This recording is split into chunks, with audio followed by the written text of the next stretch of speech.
In this guide, I'm going to show you how you can hide your post from someone here on Instagram. Before we do get into this guide, make sure to like the video and subscribe to the channel with all notifications on. It really does help the channel and it lets us know that you want more content like this. We'd greatly appreciate it. And if at any point throughout this guide you had any questions, just ask them down in the comment section below and we can help you out further. I'm going to be doing my best to reply to every single comment down there.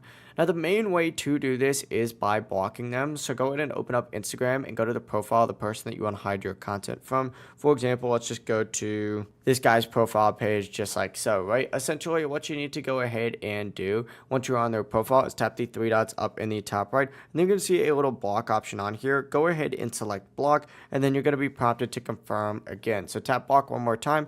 And once this person's blocked, they will now not be able to access your profile anymore, your post, or even message you. It really is as simple as that. If you guys had any questions, just ask them down in the comment section below and we can help you out further. I'm going to be doing my best to reply to every single comment down there. Before you do leave this guide, make sure to like the video and subscribe to the channel with all notifications on. It really does help us out. Let us know that you want more content like this. We'd greatly appreciate it. Have a great rest of your day though.